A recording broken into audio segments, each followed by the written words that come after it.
Hey, what's up everybody? It's Luke here from Lifehouse and just want to give Lifehouse College another shout out. If you haven't registered yet, this month you can still register for college. So get on that, the link is below. Join us, we've got like 300 students in college now. Big community online, lots of people, lots of single people. So you jump on there, you could find the love of your life and also learn a whole bunch of amazing studies. So it's going to be incredible. Tonight, we are going to look at a finance series. We're going to be talking about financial freedom. And this series is seriously one of the things that could really have a big impact on your life. We're going to learn about what God says about finance. So get ready to take some notes. Seriously, tune into this because it's going to be incredible, life-changing. So here we go right now. Let's talk about financial freedom.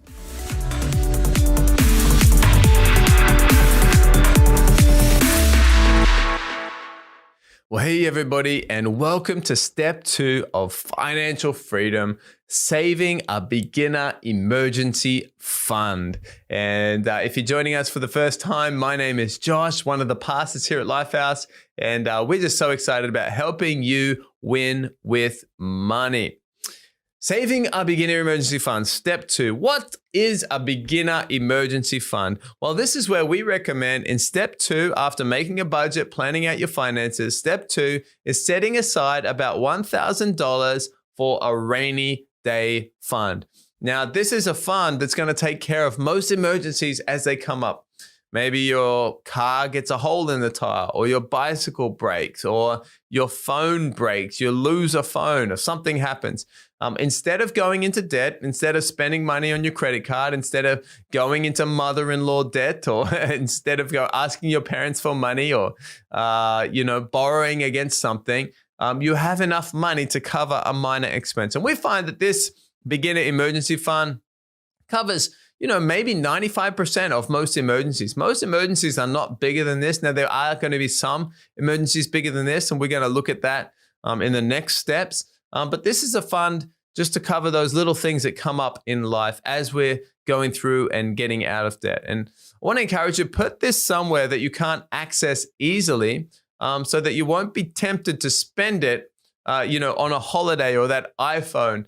So you put this in an account maybe that doesn't have internet banking or maybe doesn't have a card attached, because if easily accessible, it's easily spendable. So put it somewhere. Don't put it under your bed, of course. You may lose it.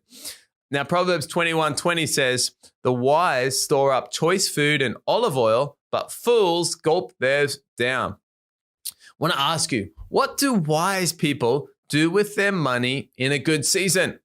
Well, Proverbs 21:20 says they store up food and olive oil. So in a good season, it's good to go ahead. It's good to have margin, and it's good to store up for a rainy season. I want to ask you today, maybe you're listening or watching, do you need plastic surgery? You may say, what? What are you talking about? I thought this was a financial freedom course. Yes, I'm talking about spending money on plastic. Maybe you've got trouble. You spend too much on your credit card or on your debit card. Maybe you need some surgery. You need to cut them up. Do you need plastic surgery? I would recommend, if you have trouble spending on a credit card, you need to switch to a debit card. And this is where the money comes directly from your bank account. This also helps with budgeting you can actually spend the money that you have. With a credit card, you can see the money that you've spent, but it's like looking in the rear vision mirror. You don't have a good, accurate perception on where you're going, especially if you're just getting started. But you may say, but what about the points, my credit card points? Well, oftentimes stores and companies, they have a point system, but they're just trying to get you to spend more money at the store. You need to see it for what it is.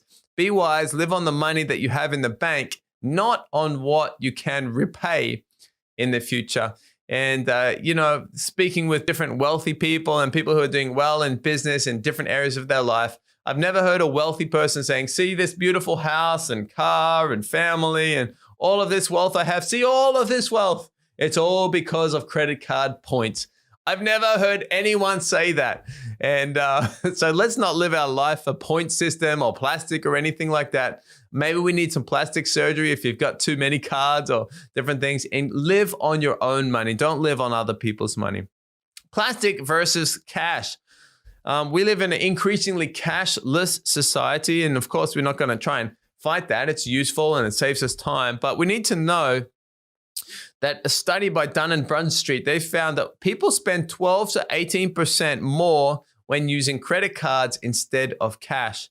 And actually, McDonald's has said that its average ticket is $7 when people use cards versus $4.50 for cash. And so all of this, use your phone, use your card, just pay here, pay there. You don't feel anything. And so you actually spend more money than if you had to get that coin out of your pocket. Now, I'm not advocating that we need to go back to cash and hold on to cash, but we do need to realize that it's easier to spend money than ever. And that's why a budget is so important, because even if we're spending on plastic or on our phones or different contactless ways of spending, we need to have a limit to how much we're spending. But there is a heart connection. When we spend cash, something physical, it actually connects to our heart, connects to our bank.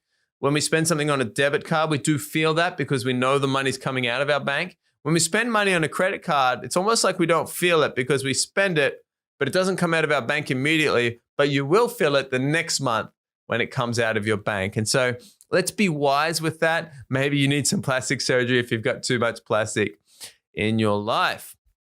So saving up a beginner emergency fund. So let's go ahead. Let's save up that $1,000 initially. Some other things we want to get into practice in this step is life insurance.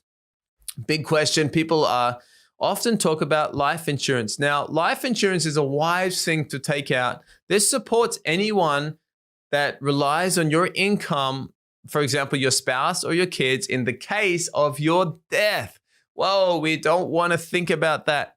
But when you die, if you've got people that depend on your income, they need money so that they can live because they don't have you to make an income anymore.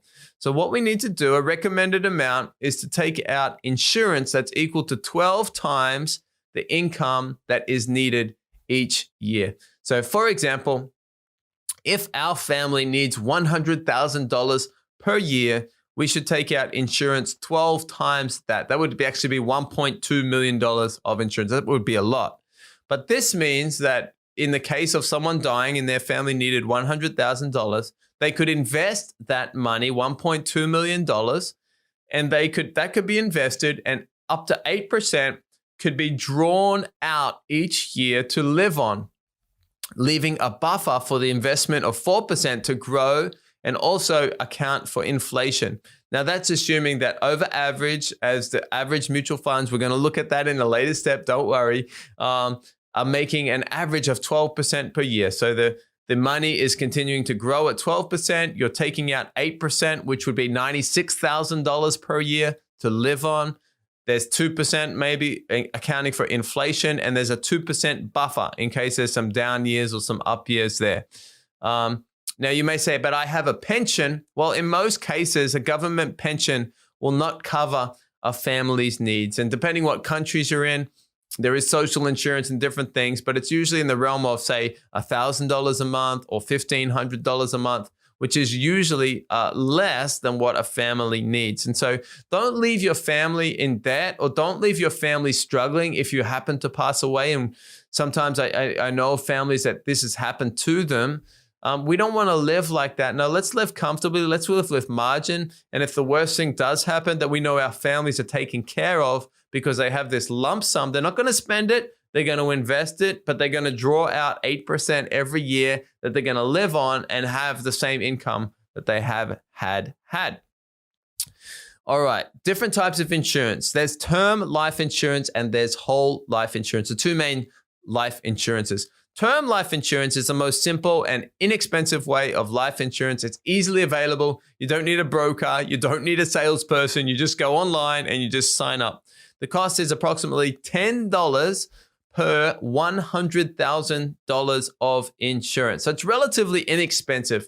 So for $100,000 of insurance, that would be $10 per month. For $1 million of insurance, that would be $100 per month. The term means that over the term, maybe that's 20 years or 30 years, that the price doesn't change. It doesn't go up as you get older. It actually just stays the same. So depending on how old you are when you start will determine your rate. How long should the term be? Well, in most cases, it should cover your kids growing up and going to college. So for example, if your child is 1 year old right now, you might want to get 20 years of term life insurance, which means you are paying insurance for 20 years. And then if you happen to pass away in 20 years, well, in 20 years, your kid is grown up, they're in college, they're good to go. And you've been saving, investing, and so your spouse doesn't need the insurance and your children don't need the insurance. So 20 years is fine. So that's the term of it. About 20 years is recommended, but you need to time that so when your children don't need it anymore. Whole life insurance, this is another type of insurance. This is a package of life insurance, savings, healthcare, all kind of mixed into one, and a generous commission to the sales agent that sold it to you. It's usually sold in person, perhaps even door to door, has very large commissions. Up to half of the policy that you're paying is actually going to pay the salesperson or the middleman or the company. And it's much, much more expensive. I mean, it may be thousands of dollars per month. And so we would recommend get your insurance with an insurance company. Do your investing with an investing company, do your savings with a bank company. You don't need to combine them all together and pay a premium for that. No, get some term life insurance. It's very simple. Do the research for yourself or ask your coach if you're going through this in a course or a Connect group. But don't, do your homework first. So have a look at that. So personally, Yuki and I, we have term life insurance. For 20 years, it's going to cover us. It's going to cover the kids. We're going to be fine. And there's just a lot of peace of mind at that, hey, if I happen to pass away or the worst happened, that my family is taken care of. And so have a look into it. Be wary of anything that comes with a salesperson. Remember, anything that comes with a person or a salesperson, yes, it's good sometimes to get knowledge and advice, but you actually are paying a fee for that as well. So have a look online and at term life insurance. Medical insurance. What is medical insurance? Well, medical insurance is insurance to cover the gap between the government's health insurance, the public health insurance, and hospital fees that you may have. And oftentimes for a longer stay in hospital, it can be very expensive. Maybe it can be $50 or $100 per day, something like $3,000 a month, depending on what city, what country you're living in. And so medical insurance is going to cover that gap because that gap is not covered by public health insurance in most cases. So the cost to medical insurance is approximately $20 per month for up to $100 of coverage per day if you happen to get sick. It might be more expensive depending on your age. And most plans also include extra bonus payments, or they're going to give you extra money if you need extra cancer treatment or something like that, new or advanced treatments. And so this is relatively inexpensive. Yes, you may not use it, but if you are in hospital for an extended period of time, you would have wished you had medical insurance. In fact, when our second child, Rayma, was born, when our daughter was born, Yuki, Rayma was born in the car. That's a story in itself. And but we were fine because we had this emergency fund. We were ready for that. And in fact, it turned into a blessing. We didn't end up using it, and we were actually blessed for that situation.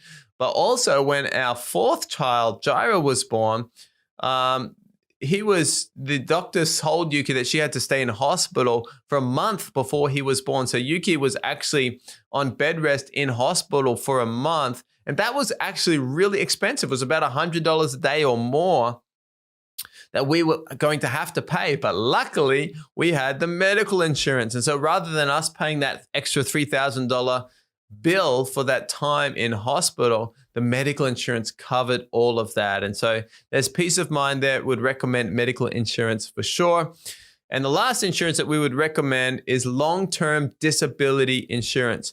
This is similar to loss of life insurance, but this is insurance to cover your loss of income in case you have an accident that prevents you from working. This is more expensive than the other insurances because it's actually a lot more common. It's more common these days that if you had a car accident or something happened to you, that you're still alive, but maybe you can't work the job that you are working in. Maybe you use your hands to do things. I don't know, you might chop your hand off or something, you can't work. Or maybe you got brain damage or brain trauma and you can't think or act in a certain way. And so this is insurance to cover, to give you money to cover your salary in case you can't work. So the approximate cost for this is about $50 for $3,000 per month salary. So it's relatively more expensive.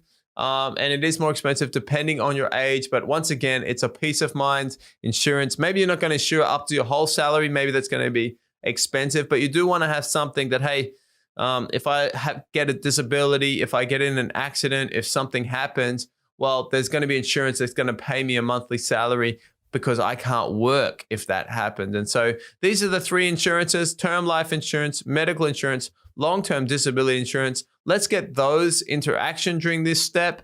And let's also save up our beginner emergency fund of $1,000.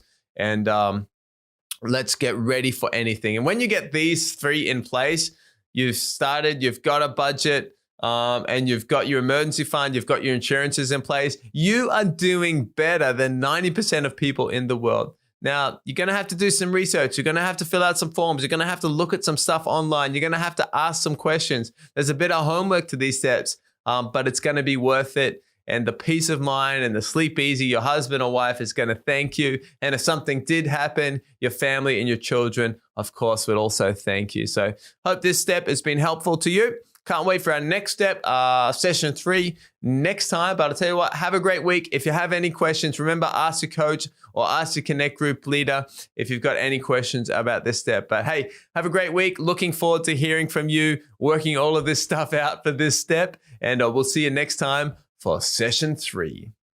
Well, hey, everybody, and welcome to step 3 of financial freedom. My name's Josh. I'm one of the pastors here at Lifehouse. And we're just so excited about helping you win with money and get to a place of financial freedom, doing life, doing finances with God's wisdom. And today, step 3, we're going to look at get out of debt. And we know that debt means the borrower is slave to the lender. And debt is a weight around our neck that holds us back from everything that God has for us in life. And we won't be able to move into financial freedom as long as we have that weight of debt that's holding us back. And, you know, whatever we save or invest, if we still got debt at the same time, it's kind of like it's reversing. So every inch we gain by saving, if we've still got debt, there's a net zero. If we invest, but we've still got debt and there's an interest rate on that, it's kind of canceling each other out. It's much better to remove the debt first, and then let's move on to building wealth in later steps. Now, step 3, this is the biggest step of 7 steps to financial freedom. It's maybe the one step that people really don't want to do. They want to jump ahead, but I really want to encourage you. This is going to be part of your life story, but let's do this step well. Let's get out of debt, and then let's move on to building wealth, investing, and living the life, the freedom life that God has for us. Right from the start, there might be a question, is debt a sin? And right from the start, I want to say the debt is not a sin. It doesn't say in the Bible that debt is a sin. However, in the Bible, nothing positive is written about debt. You cannot find a positive scripture written about debt. It's not mentioned as sins, but there are many cases where it says that debt is not wise. In fact, God sent Jesus to pay our debt of sin. He didn't send Jesus to give us a loan on our sin or to give us a debt. He sent Jesus to pay out our debt. And I think that's a sign enough that God wants us to live a free life, freedom from debt. Proverbs 22:7 says, the rich rule over the poor and the borrower is slave to the lender. So there's a question there about what power does the lender have over the borrower? And you may not have thought of it like this, but the Bible is actually saying this is actually a spiritual concept. When you borrow money from someone or from an organization, when you owe money to something or someone, you are actually a slave until you pay back that amount of money. And so what we need to do with debt is we need to get out of debt. We need to get mad at it. We need to attack it. And you don't need to save and eat out or go on holidays or instead, let's have any extra money that we have and let's put it on our debt. And now, to be clear, step 3, what we're talking about is consumer debt. So we're talking about all debt except our house debt now, or our mortgage debt. Now, that's still a debt. That's still a loan, but it's a very big loan. It's a very large loan. And so we're going to put that in step 6. So you may say, but what is debt? What actually is the debt? Well, debt is anything that we didn't pay for in full. That means it's a form of debt. And so when we buy something, we shouldn't think about, can I afford the repayments? We should think about, can I afford to buy this in full? So forms of debt may include credit cards. That's money you've borrowed from the bank. Now you might pay it off every month, or you may get behind and that becomes something you divide it up into 12 payments or something like that, and there's an interest rates, but that is a form of debt. Student loans. Here in Japan, 40% of graduates have $30,000 or more in student loans. Now, they may call them a scholarship, but a scholarship is still a loan if you have to pay it back. In America, in the USA, 70% of graduates have a student loan of $30,000 or more. And actually, that's growing year by year. It's actually becoming a little bit of a crisis there. Family loans, mother-in-law loan, father-in-law loan, brother-in-law loan. What do I say? In-laws. I mean, just brother loan or family loan or mother loan. This is a form of loan. This is a form of debt. Personal loans, car loans. This is a big one. This is maybe the least recommended form of debt, if there are any, because as soon as you drive that new car off the lot, as soon as you get that loan and you sign the paperwork and you drive away, that car is actually going down a lot in value, but your loan is not going down a lot. You've still got to pay that off. And housing loans. So obviously housing is also a mortgage and a loan in most cases, but we're going to put that aside until step 6. Proverbs chapter 6, 1-5 talks very clearly about that. It says, "My son, if you've put up security for your neighbor, if you have shaken hands in pledge for a stranger, you've been trapped by what you said, ensnared by the very words of your mouth." And I think there's many people, and maybe this is you today listening to this, and you've signed something. Maybe it's a phone contract, maybe it's a credit card, maybe it's a car, and you've signed it and then you've realized, oh, hang on, I'm actually trapped. I'm actually stuck. I'm stuck in debt. This is the case for many people. And this is what it says. It says, "Do this, my son, to free yourself, since you've fallen into your neighbor's hands. Go to the point of exhaustion. Give your neighbors no rest. Free yourself like a gazelle from the hand of the hunter, like a bird from the snare of the fowler."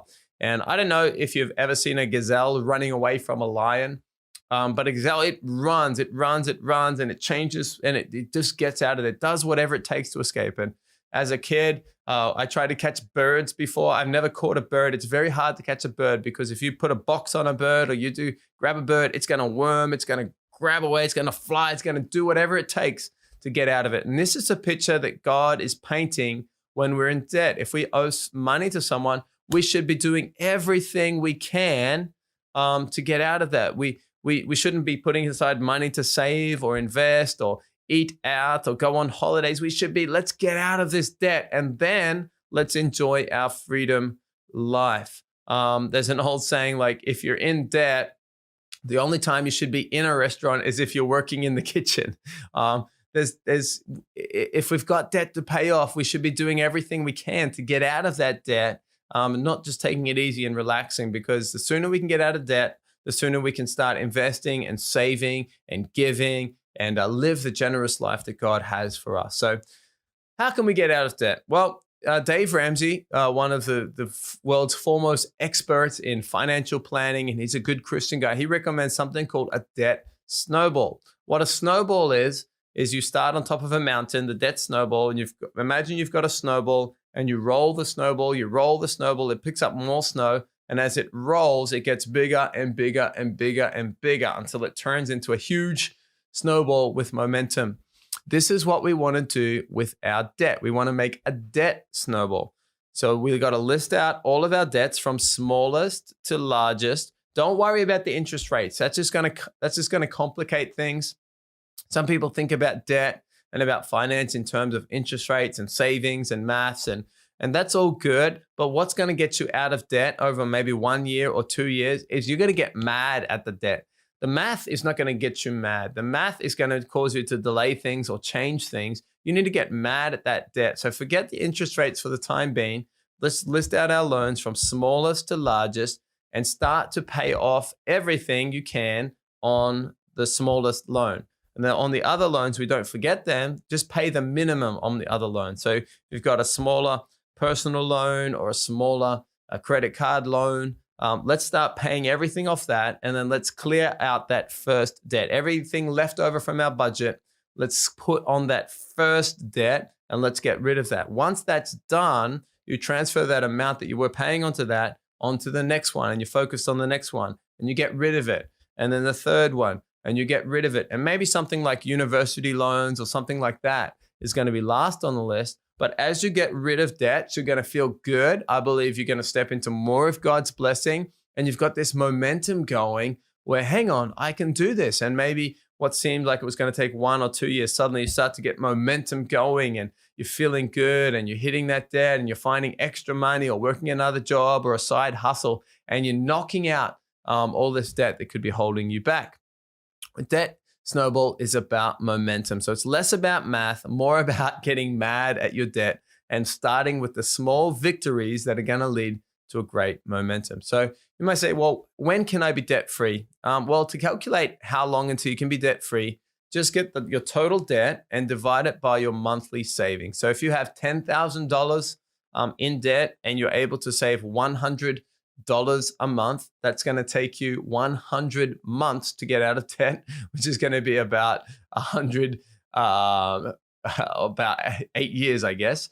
Now you need to be saving more. If you've got $10,000 in debt and you can save $1,000 a month, get a second job, do something like that. That's just, you're going to be out of debt in 10 months. And now many people maybe have a debt of $20,000, $30,000, $40,000 student loan. You've got to say, how can I get that $1,000? How can I get that extra $2,000 a month to pay on my loan? And most people that we talk to, most people that we coach, most people that we help in a Connect group can get out of debt in 1 to 2 years. And so if you feel like, well, this timeline is too long, or maybe I can't do it, you need to either adjust your budget, get a second job, or feel free to talk with someone, a pastor or your Connect group leader, and say, could you give me some advice on this? I remember for Yuki and I, my wife Yuki and I, we were married. We just started to have children, and we were looking at buying an apartment. And we saved up money. God had been blessing us, and we'd saved up money to buy an apartment, to put a deposit down, and to get a mortgage on an apartment. And just when we were about to sign the paperwork, I felt God speak to me about looking at my old university loan, my student debt. And I hadn't thought about that in a long time, because I was from Australia, lived in Japan, and Australia had an agreement that if you lived overseas and you weren't earning money in Australia, then you didn't actually have to pay off your student loans. And it was a loophole many Australians were using. But then I looked into that, and actually at the end of that year, they were going to make a law to say, even if you're living overseas, you needed to pay back your student loans. And I felt more than that. I felt God say, before you buy the house, I want you to pay off your student loans first. And so I got the password, I logged in online, and I was surprised that my student loan that was $20,000 had now grown with interest. Even just the 2% interest rate had now grown to about $30,000. I'd completely forgotten about it. And so I had to go to Yuki and I had to say, well, sorry, I didn't tell you this when we got married, but that university I went to, actually there was a student loan to that, and that money that we've saved for the house and worked hard and we've been saving for many years to buy that house, I feel like God is saying we should put that and pay off the student loan and then get into a place of moving into the house. And of course, Yuki said, yes, maybe not initially, and maybe it took a few days to forgive me, but we took all of our money and we said, we're going to pay off that loan. And we paid it off and clicked that button. I think it was on the last day of the year, December 31st or something like that. And I tell you what, as soon as we clicked that button, I felt so good. We felt so good. We just felt the peace of God, the blessing of God. And it was like there was a weight we had, or a weight I had on my shoulders that I didn't even know I had. But when I paid it off, it was like that weight lifted. And what happened? We thought, wait, maybe we're going to be set back a while for the house. Things were good with work at the time and with the business at the time. And we were able to get into that very same house that we were actually about to put the deposit down on. We were actually able to buy our dream apartment at that time. We probably need a larger apartment now with 4 kids. We only had 1 child at that time. But I tell you what, I believe we were able to get in there, and it was a blessing because we were doing things right. And sometimes if you have debt, and there's a blessing coming. When you've got debt, sometimes that thing that was meant to be a blessing, like a new house or buying something new or that new relationship or something, oftentimes I believe the enemies can use things like debt to turn that blessing into something that's not so good. For example, when you've got university loan or you've got a big amount of debt and you stretch yourself and you buy that new house, but you don't have any margin, what happens if the hot water system blows up? Or what happens if the air conditioning stops working? Or what happens if there's a disaster? And if you're stretched too thin, suddenly that very thing that was supposed to be a blessing that God has for you as a blessing can turn out to be the opposite case. And so I want to encourage you, let's get out of debt first before we start investing, before we start buying a house, before we start moving on to these next steps, because that's the plan that God has for us. God wants us to be not the borrower. The borrower is slave to the lender. God wants us to be the head and not the tail. And so I want to encourage you in this step, why don't you list out the debts that you have? Now, don't be embarrassed or ashamed by this. Maybe this is just your first time learning about it. Look at your credit card debt, or look at your family debt, or your mother-in-law debt, or look at any car debt, or look at even your house debt at this stage, or your university debt for many people. Let's list it out and let's get on a plan that I want to get out of debt. I don't want to have this debt hanging around my neck until I'm retired or until I pass away. And I don't want to give this debt to my children. I want to get out of this debt now in this 1 or 2 year period of my life.